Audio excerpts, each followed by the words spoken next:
Hello दोस्तों, welcome to my YouTube channel. हम हिंदी साहित्य का इतिहास आचार्य रामचंद्र शुक्ल का कर रहे हैं। इस क्रम में हम आज प्रकरण 5 पे आ गए, जिससे जितने भी महत्वपूर्ण प्रश्न बनेंगे उसको आज हम प्रश्नोत्तरी के माध्यम से करने जा रहे हैं। तो प्रकरण 5 का जो नाम है, गद्य साहित्य की वर्तमान गति द्वितीय उत्थान, संवत 1975 से ऐसे दिया हुआ है। तो आइए शुरू करते हैं। इससे जितने भी महत्वपूर्ण प्रश्न है वो देखेंगे। तो इससे संबंधित जो पहला प्रश्न है वो ये रहा। प्रश्न संख्या 1, राखल दास बंदोपाध्याय का उपन्यास नहीं है। इसमें 4 उपन्यास की जिक्र किया गया है। इसमें से एक ऐसा उपन्यास है जो राखल दास बंदोपाध्याय का उपन्यास नहीं है। ठीक है। Option A Karuna, option B Shashank, और ऑप्शन सी धर्मपाल, और ऑप्शन डी माँ। तीन में जो आंसर क्या होगा वो आपको बताना है कि इसका आंसर क्या होगा। राखल दास बंदोपाध्याय एक बहुत ही महत्वपूर्ण उपन्यासकार है।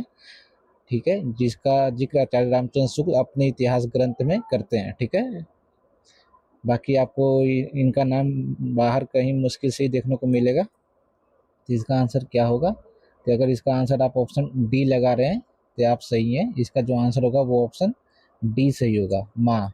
माँ जो है वो किसका उपन्यास है? माँ एक बहुत ही प्रसिद्ध उपन्यास है। तो आपको बताना है कि माँ जो है वो किसका उपन्यास। माँ जो उपन्यास है वो विशंबर नाथ कौशिक का उपन्यास है। ठीक है, बहुत ही फेमस उपन्यास है माँ विशंबरनाथ कौशिक का। इन्होंने और भी उपन्यास लिखे थे, जिसमें माँ और भिखारिणी, माँ और भिखारिणी। ठीक है, तो ये 2 उपन्यास याद रखेंगे, विशंबरनाथ कौशिक का माँ और भिखारिणी। ठीक है। अब आखिर करुणा, शशांक और धर्मपाल तीनों जो हैं वो राखल दास बंदोपाध्याय का है। ये किस प्रकार उपन्यास है? ये जो तीनों उपन्यास है ये ऐतिहासिक उपन्यास है। ठीक है, इसकी प्रकृति भी याद रखिएगा, ऐतिहासिक है। कैसी है? ऐतिहासिक उपन्यास है। अगला प्रश्न, प्रश्न संख्या 2। तो यहाँ पर कोटेशन दिया गया है, आपको बताना है कि ये किसकी कोटेशन है। प्रेमचंद ऐसी प्रतिभाशाली उपन्यासकार हिंदी की कृति का देश भर में प्रसार कर रहे हैं, दूसरी ओर कोई उनकी भरपेट निंदा करके टॉलस्टॉय का पापी के प्रति घृणा नहीं दया वाला सिद्धांत लेकर दौड़ता है। कथन है।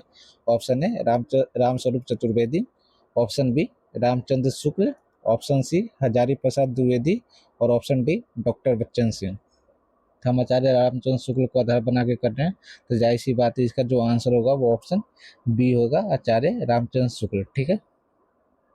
अगला प्रश्न, प्रश्न संख्या 3।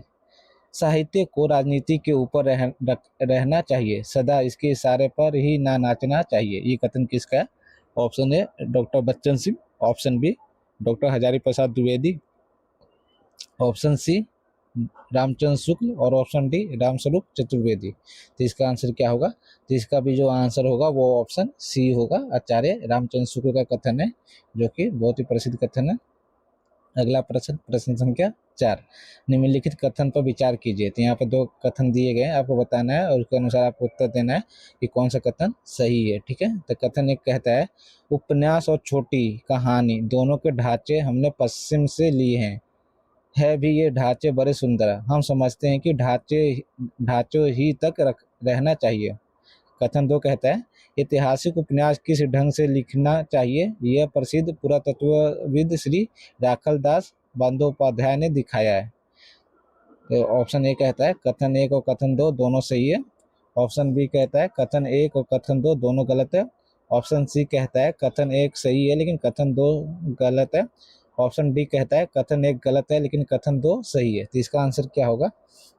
तो इसका जो आंसर होगा, जो पहला कथन कहता है वो उपन्यास और हिंदी कहानी का जो ढांचे है वो हमने पश्चिम से लिए हैं, और आगे कहते हैं कि ढांचे बहुत ही सुंदर है, हमें यहीं तक रहना चाहिए। ठीक है, ये कथन सही है, ये आचार्य रामचंद्र शुक्ल का कथन है। ठीक है।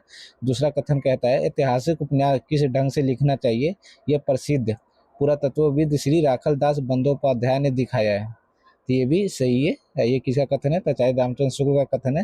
राखल दास बंदोपाध्याय क्या थे? एक पुरातत्वविद थे। इन्होंने ही मतलब 3 उपन्यास लिखे थे ऐतिहासिक, जो कि पहले प्रश्न में हम कर चुके हैं। तो वो 3 कौन सा उपन्यास थे? तो करुणा, क्या था वो? करुणा, शशांक और धर्मपाल। ठीक है, ये कैसे उपन्यास थे? तो ऐतिहासिक उपन्यास थे। ठीक है, तो इसका आंसर क्या होगा? ऑप्शन ए सही होगा। ये कथन 1 और कथन 2 दोनों सही है। ठीक है, अगला प्रश्न, प्रश्न संख्या 5। गर्मी के दिनों में भी सूट बूट कसकर टेबलों पर जो प्रीति भोज होने लगा है, उसको हंसकर उड़ाने का सामर्थ्य डैश में ही है। यहाँ पर क्या आएगा आपको बताना है। ये सामर्थ्य किस में देखने को मिलता है?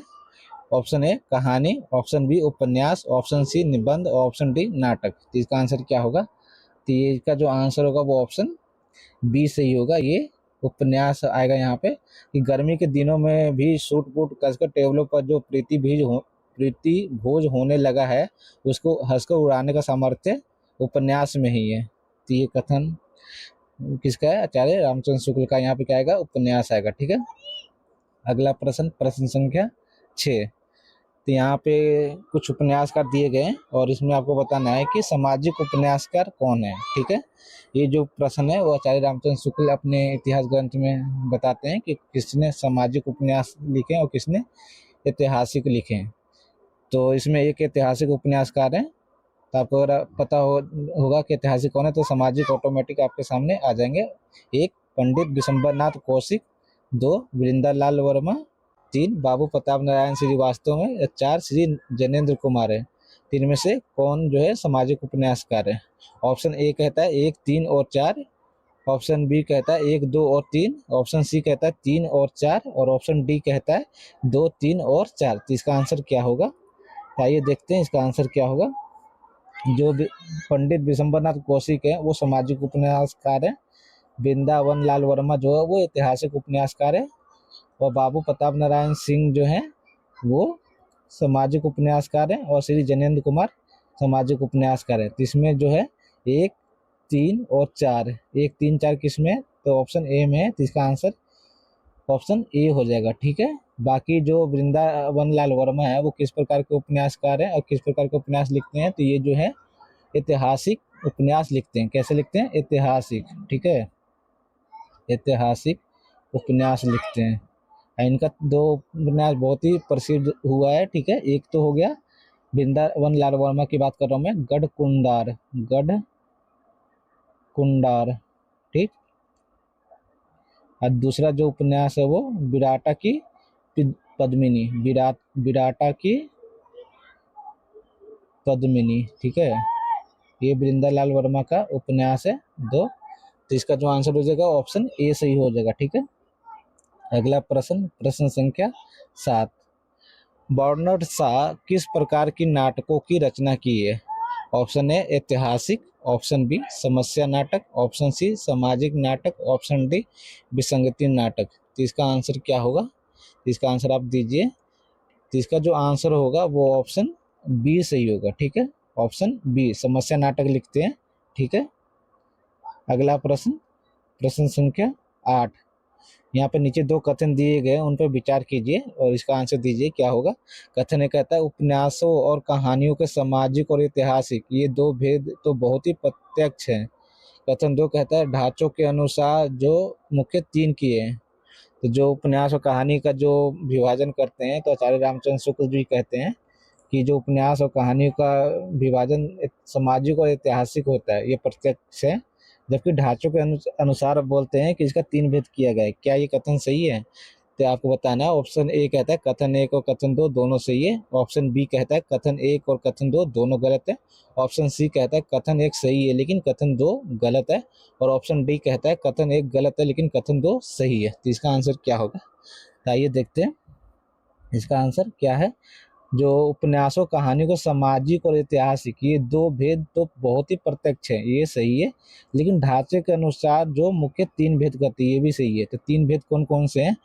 तो जो पहला भेद करते हैं वो क्या है? कथा के रूप में आता है ढांचे के अनुसार, और दूसरा जो होता है आत्मकथा के रूप में, आत्मकथा के रूप में, और तीसरा आता है चिट्ठी पत्री के रूप में। क्या? चिट्ठी पत्री के रूप में। ठीक है, चिट्ठी पत्री के रूप में जो है इसका एग्जाम्पल बताते हैं कि चंद हसीनों के खतूत जो कि उग्र जी की रचना है, ये इसको उदाहरण है। और आत्मकथात्मक के रूप में दिल की आग जेपी श्रीवास्तव की, और कथा के रूप में लगभग जितने भी उपन्यास है वो सब कथा के रूप में आते हैं। तो इसका जो आंसर हो जाएगा वो ऑप्शन ए सही हो जाएगा। ठीक है, अगला प्रश्न, प्रश्न संख्या 9। समाज के पाखंड पूर्ण कुत्सित पक्षों को उद्घाटन और चित्रण करने वाली रचनाएं। तो यहाँ पे उपन्यास के विषय में कि कौन सा उपन्यास में समाज में कुत्सित पक्षों का उद्घाटन करने वाला कौन सा उपन्यास है। इनमें से 3 उपन्यास हैं, जबकि चौथा उपन्यास नहीं है। तो आपको बताना है कि कौन सा आंसर होगा। ठीक है, चित्रण करने वाला रचना है, यहाँ पर आंसर आएगा नहीं है। ठीक है, तो यहाँ पर आंसर क्या आएगा, यहाँ पर थोड़ा टाइपिंग एरर आ गया है, तो यहाँ पर होगा नहीं है।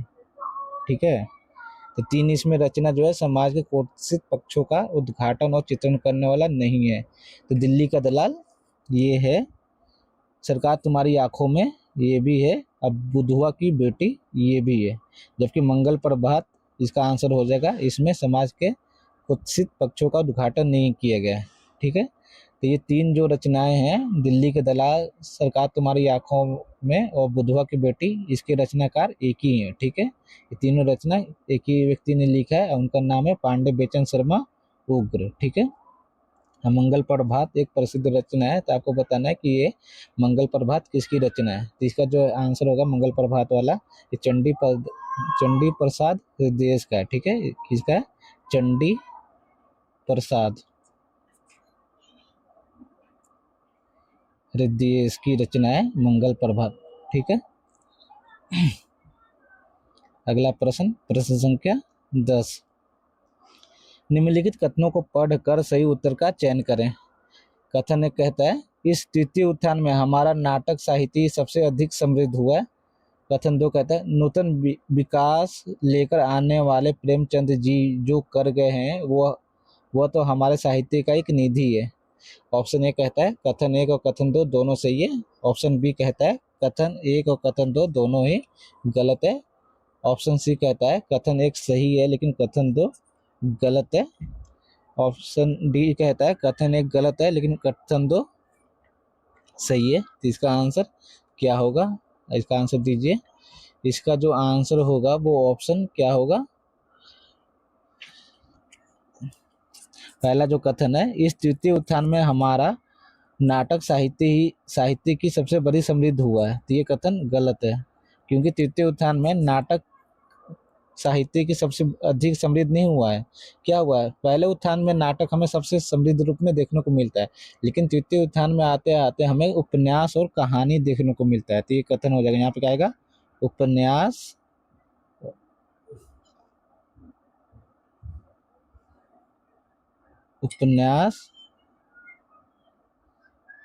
और कहानी। ठीक, तो पहला कथन गलत हो जाएगा। और दूसरा, नूतन विकास लेकर आने वाले प्रेमचंद जी जो कर गए हैं वो हमारे साहित्य का एक निधि है। तो ये सही है। तो इसका जो आंसर हो जाएगा ऑप्शन सी डी सही हो जाएगा। कथन 1 गलत है लेकिन कथन 2 सही है। ठीक है, अगला प्रश्न, प्रश्न संख्या 11। पाप और पुण्य को आधार बनाकर लिखा गया उपन्यास। पाप और पुण्य को आधार बनाकर लिखा गया उपन्यास। ऑप्शन है विराटा की Padmini. Option B Chitralekha. Option C Chitrarekha. Option D Garhkundar. तो पहले आप ये बताइए कि जो विराटा की पद्मिनी और गढ़कुंडार किसकी रचना है। तो जैसा कि मैंने आपको बताया था कि विराटा की पद्मिनी और गढ़कुंडार जो रचना है वो वृंदावन लाल वर्मा के, किसका ये, वृंदावन लाल वर्मा की है। ठीक है, जबकि पाप पुण्यों का आधार बनाकर लिखा गया उपन्यास कौन सा है, तो चित्रलेखा। और चित्रलेखा किसकी रचना है, तो भगवती चरण वर्मा, भगवती चरण वर्मा। ठीक, और चित्ररेखा किसकी रचना है, तो चित्ररेखा जो है ये काव्य है, जो कि किसने लिखा है, चित्ररेखा राम कुमार वर्मा ने लिखा है। किसने लिखा है, डॉक्टर राम कुमार वर्मा ने चित्ररेखा नाम से काव्य लिखा है। ठीक है, तो इसका जो आंसर हो जाएगा ऑप्शन बी हो जाएगा। आइए अगला प्रश्न पर चलते हैं। प्रश्न संख्या 12, कहानी का मिलान सही नहीं है। यहाँ पे एक तरफ कहानी है, दूसरी तरफ कहानीकार है, इनमें से कौन सा एक मिलान है जो सही नहीं है? ऑप्शन ए उन्मादिनी श्री चंडी प्रसाद हृदय ने लिखा है। ऑप्शन बी उसने कहा था गुलेरी ने लिखा है। ऑप्शन सी निंदिया लागी भगवती प्रसाद वाजपेयी ने लिखा है। ऑप्शन डी शांति निकेतन उग्र ने लिखा है। तो कौन सा सही होगा आपको बताना है कि इसमें कौन सा एक मिलान सही नहीं है। तो उन्मादिनी श्री चंडी प्रसाद हृदय ने लिखा है, ये सही है। उसने कहा था गुलेरी जी ने लिखा है, चंद्रधर शर्मा गुलेरी जिनका पूरा नाम है। निंदिया लागी भगवती प्रसाद वाजपेयी ने लिखा है, ये भी सही है। जबकि शांति निकेतन ये उग्र की रचना नहीं है। ठीक है, तो ये यहाँ पे गलत हो जाएगा। इसका आंसर क्या होगा? शांति निकेतन। शांति निकेतन किसने लिखा है? तो ये भी हृदय की रचना है। ठीक है, चंडी प्रसाद हृदय की। ठीक है, तो इसका आंसर क्या हो जाएगा? ऑप्शन डी सही हो जाएगा। अगला प्रश्न, प्रश्न संख्या 13, सही कथन है। यहाँ पे कूट के माध्यम से आपको उत्तर देना है कि कौन सा सही कथन है। एक कहता है एशिया के भिन्न भिन्न भागों में भारतीय संस्कृति और प्रभाव की झलक जयशंकर प्रसाद जी के आकाशदीप में है। दूसरा, हास्य विनोद द्वारा अनुरंजन करने वाले जैसे जेपी श्रीवास्तव, श्री अन्नपूर्णानंद और कांतानाथ पांडे चोट जी की कहानियां हैं। 3, उग्र ने भूनगा कहानी लिखी। तो आपको बताना है कि कौन सा कथन सही है। ऑप्शन ए कहता है 1 और 3 सही है।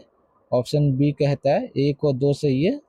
और ऑप्शन सी कहता है 2 और 3 सही है। और ऑप्शन डी कहता है केवल 1 सही है। अगर आप इसका उत्तर option A B C D किसी भी लगा रहे हैं तो आप गलत हैं, क्योंकि यहाँ पे तीनों ही कथन सही है। ठीक है, तो यहाँ पे ये ऑप्शन कोई भी सही नहीं है, यहाँ पे तीनों ही सही हो जाएगा। ये 1 2 3। ठीक है, भूंगा कहानी उग्र जी का एक बहुत ही प्रसिद्ध कहानी है, तो ये ध्यान दीजिएगा। और हास्य विनोद को लेकर चलने वाले 3 नाम देखने को मिलते हैं, जेपी श्रीवास्तव, श्री अन्नपूर्णानंद और तीसरा कांतानाथ पांडे, जिनको उपनाम चोच है। ठीक है, और एशिया के विभिन्न भागों को भारतीय संस्कृति का झलक कौन से कहानी में देखने को मिलता है? जयशंकर प्रसाद की, तो आकाशदीप। ठीक है, तो यहाँ पर तीनों ही कथन सही है। ठीक है, अगर ऑप्शन में 1 2 और 3 होता तो वो सही होता। अगला प्रश्न, प्रश्न संख्या 14, नांदी मंगल चरण और तथा प्रस्तावना हटाई जाने लगी। भारतेंदु ने ही डैश और डैश में प्रस्तावना नहीं रखी। तो भारतेंदु ने कुछ नाटकों की रचना की है जिसमें प्रस्तावना और मंगलाचरण नंदी आदि देखने को नहीं मिलता है। तो आपको बताना है कि वह कौन सी रचना है, यह नाटक है जिसमें प्रस्तावना मंगलाचरण देखने को नहीं मिलता है। ऑप्शन ए कहता है नील देवी और अंधेर नगरी। ऑप्शन बी कहता है सती प्रताप और भारत दुर्दशा। ऑप्शन सी कहता है नील देवी और सती प्रताप। और ऑप्शन डी कहता है अंधेर नगरी और भारत दुर्दशा। ठीक है, तो इसका आंसर क्या होगा? तो भारतेंदु ने कुल मिला के कितने नाटक लिखे हैं, तो ये भी इसका आंसर आप दीजिए। ठीक है, तो इसका आंसर क्या होगा? अगर इसका आंसर आप नील देवी और सती प्रताप दे रहे हैं तो आप सही हैं। तो नील देवी और सती प्रताप, इसका आंसर ऑप्शन सी हो जाएगा। क्या हो जाएगा? ऑप्शन सी हो जाएगा, नील देवी और सती प्रताप। तो भारतेंदु ने कुल मिला के टोटल कितनी रचनाएं की है? तो उन्होंने जो है कुल मिला के टोटल 17 रचनाएं देखने को मिलता है। ठीक है, कुल मिलाकर उन्होंने 17 नाटकों की रचना की है, जिसमें से उन्होंने 8 जो है मौलिक नाटक किए हैं और प्लस 9 उन्होंने अनुदित किए हैं। ठीक है, कुल मिला के इन्होंने 17 नाटक की रचना की है। ठीक है, और नील देवी और सती प्रताप जो है इनमें मंगलाचरण नहीं है। तो नील देवी का जो प्रकाशन वर्ष है वो 1881 है। कितना है? 1881। और सती प्रताप की जो रचना है वो 1883 है। ठीक है, 1883। और ये जो नाटक है, ये सती प्रताप, ये क्या है? एक अधूरा नाटक है। इसको जो पूरा कौन करते हैं? तो राधा कृष्णदास जो है उनको सती प्रताप को पूरा करते हैं। ठीक है, तो आज के लिए इतना ही। अगर वीडियो अच्छा लगे तो शेयर कीजिए। धन्यवाद।